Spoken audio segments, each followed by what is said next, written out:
welcome! Mga ka-weekend! Harvest time with Estella and Marian. Magandang araw mga ka-weekend! Welcome na naman sa inyong paboritong kwentuhan!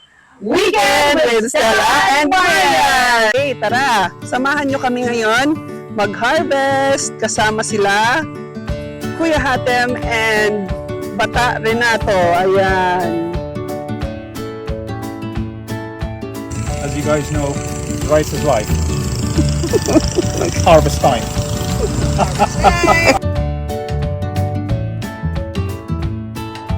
How waray are you? Sobra!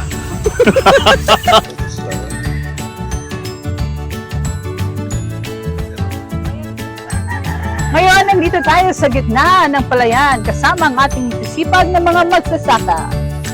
Ngayon, mas makikita natin kung paano napupunta ang pagkain mula sa ating farm hanggang sa ating mga mesa. Kaya naman, saludo kami sa ating mga magsasaka dahil kung wala kayo, wala kaming pagkain. So ngayon, time na para mag-harvest. Tara, samahan niyo kami! Yes!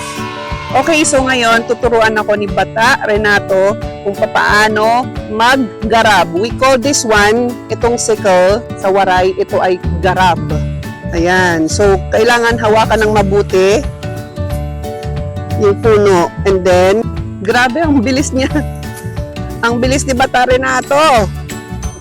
Ilang years ka nang nagpa-farm, Bata? Maiha na. Matagal na. Matagal na, mga 20 years. Lampas pa. 30 years. Wow.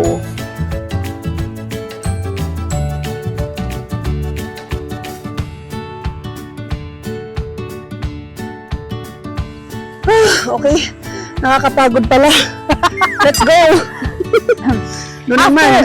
Pagkatapos ni Maria na magtanim, nagsasaka na naman siya. Very good, Maria. Pagkatapos anihin, ilalagay dito para ihampas daw ang mga palay. Okay. Iniipon nila dito. Ngayon, maghahampas naman tayo ng hinarvest na palay.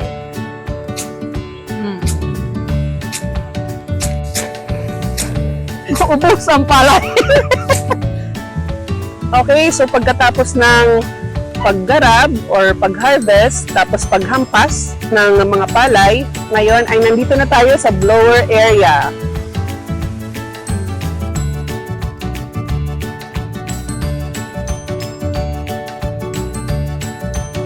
Pagkatapos nilang i-blower ang palay, ilalagay nila sa sako. Tadan! Pagkatapos nito, May manok! may manok. Pagkatapos nito, ibibilad nila sa araw. And then, ano yung next step? Igigiling na. Okay. So, ganun. Medyo mahaba-haba palang proseso, no? Let me interview for a bit.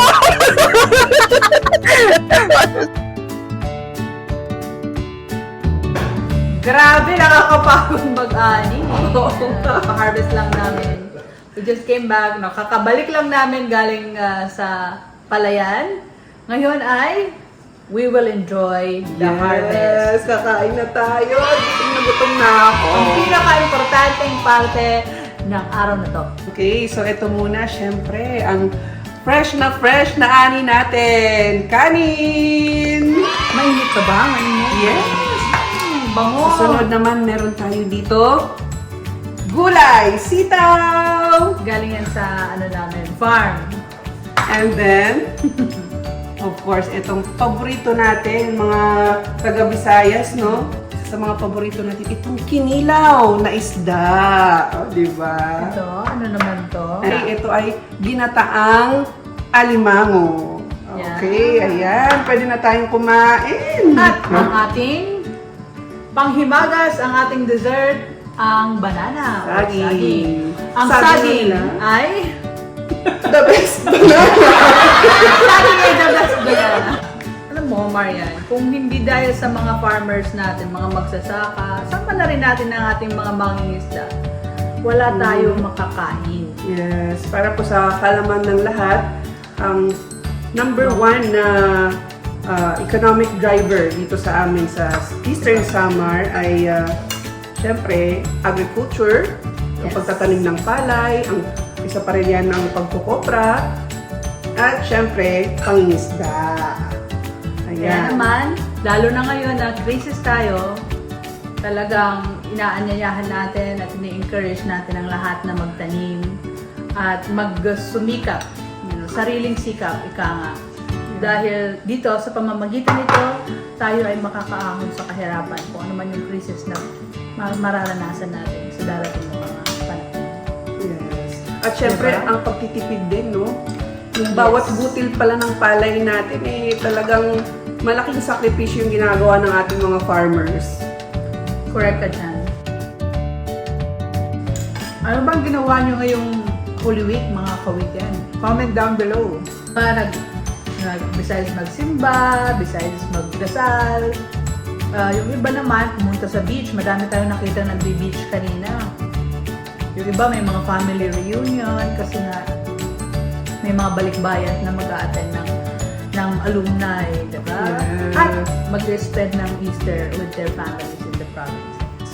Yeah, so welcome back sa ating mga balikbayan na Welcome back! mag-a-attend ng ating alumni homecoming. Yes. Meron tayong mga kababayan sana na dapat uuwi ngayon kaso na-trap sila dun sa Middle East. Yes, ang ating pagbati at sana ay maging safe kayo sa ating mga Yes. OFWs all over the world, especially in the Middle East. East, na apektado ngayon sa nangyayaring gyera sa Iran. Pinagdadasal kayo namin at sana ay maging secure lang kayo dyan o kundi makauwi kayo ng maaga. Yes, just keep the faith and sana sa susunod na alumni homecoming ay maka-attend na kayo. Ayan. Yes, and then may update na naman tayo. Ang gasolina ngayon, Marian, sobrang nagmamahal na naman. Oh Kung my ngayon God, mga 134, 135 ang gasolina, next week daw plus 20 na. Oh my goodness. Grabe. So it's gonna be, so magiging 150 plus na and above per Kaya nga, liter. kaya nga importante ang pagtitipid ngayon. At ang pagtatanim talaga kasi ito makakabawas to ng mga gastusin natin. Kaya hinihikayat natin na magtanim lahat dun sa programa ng barangay, yung hapag. Yan, para pag dumating yung oras na talagang walang-wala na, eh, may makakain pa rin tayo. Nag-enjoy ako dun sa episode mo nung last weekend. Napanood nyo ba? Yung last weekend na episode, nagtanim si Marian. Nag-harvest pa. Ang dami niyang in-harvest. Sobrang nakakatawa. So, panoorin niyo yung last episode namin. Para ma-encourage ang lahat na magtanim. Nakaka-fulfill siya. Fulfilling yung magtanim at saka mag-harvest. Ayun. Masaya rin pala siya. Kaya pwede rin siyang hobby actually. So again, Happy Easter sa Happy inyong Easter. lahat. Happy Alumni Homecoming. And ito na naman po ang inyong mga ka-weekend. Dito lang sa ating programa na Weekend with Stella and Marian.